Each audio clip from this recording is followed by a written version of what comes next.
Hi there, welcome back to Hachina Culture Japan. I'm Hayachi coming to you from Japan. Today's episode is actually based on a request I got from a viewer.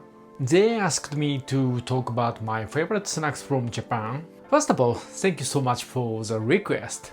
Honestly, Japanese snacks are a huge topic.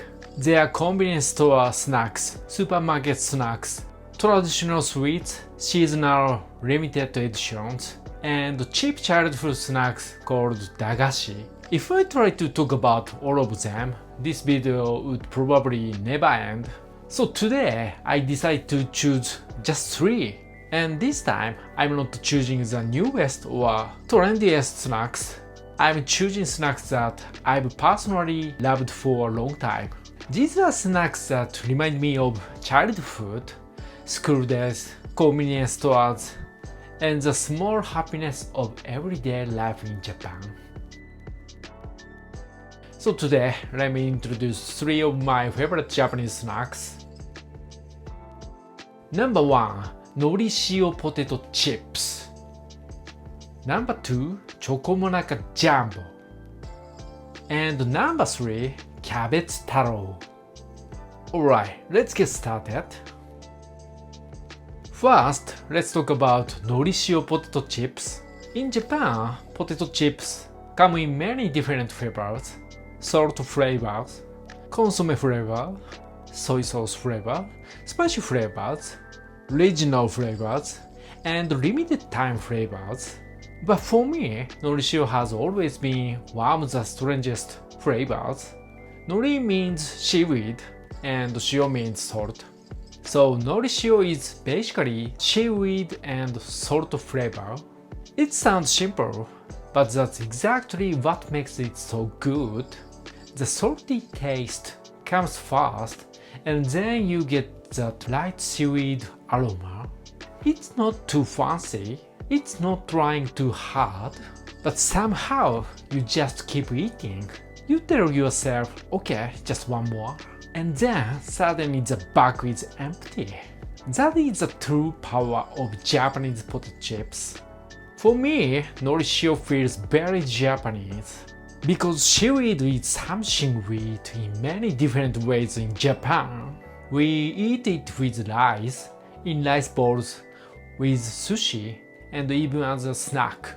So when that seaweed flavor is added to potato chips, it creates a very familiar Japanese taste. And honestly, I think nori shio is dangerous. Not dangerous like a villain in Dragon Ball, but dangerous because once you open the bag, it's very hard to stop. If Frieza had a snack form, maybe it would be nori shio potato chips. You think you can defeat it easily, but before you know it, you've lost. Next is Chocomonaka Jumbo. This is not just a snack, this is ice cream. But for many Japanese people, it feels like one of the classic convenience store treats. Chocomonaka Jumbo is a big Monaco wafer filled with vanilla ice cream and chocolate. The outside is light and crispy. Inside, you get the cold vanilla ice cream. And then, there's that chocolate layer that gives it a really nice crunch. For me, the best part of Chocomonaka Jumbo is the texture. It's not just soft ice cream. You get the crispy monaka, the cold ice cream, and the chocolate crunch all at once. That balance is perfect. And another good thing is the size. It's called Jumbo, and yes, it actually feels pretty big. When you're a kid, getting a Chocomonaka Jumbo feels like a small event. It's not just, I'm eating ice cream. It feels more like, today is a good day. And even as an adult, I still feel that. You buy it at a convenience store, open the package, take the first bite, and think, yeah, this is happiness. For some people, happiness is success. For some people, happiness is money. But sometimes, happiness is just a Chocomonaka Jumbo after a long day. And honestly, if Goku this after training, I think he would eat 5 of them. maybe even 10. And finally, number 3, キャベツ太郎. Now, this one might be a little confusing for people outside Japan because cabbage means cabbage. So if you hear the name キャベツ太郎, you might think, is this a cabbage snack? But honestly, not really.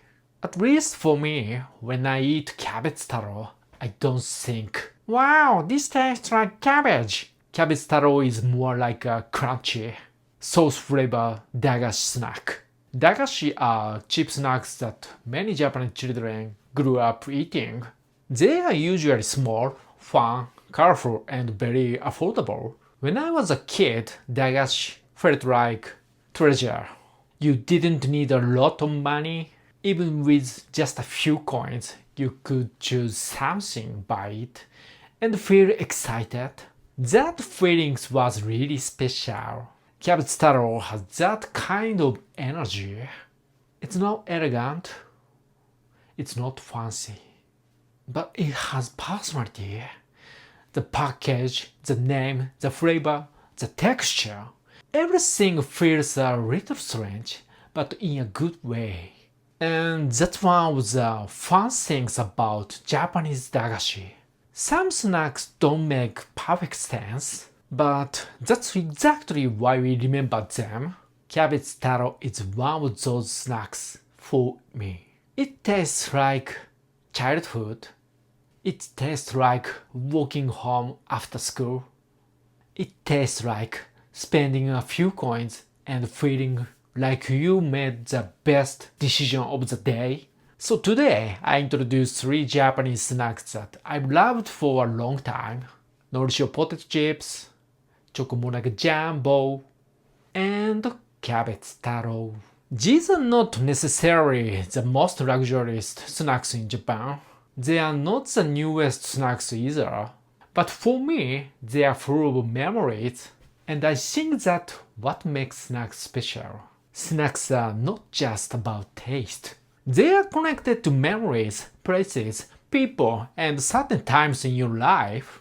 Sometimes one bite can take you right back to your childhood. That's why I love thinking about everyday culture like this. Because even something as small as a snack can tell us a lot about Japan. If you come to Japan, try checking out the snack section at a convenience store or supermarket. You might find something strange. You might find something delicious. And maybe you'll find your own favorite Japanese snack.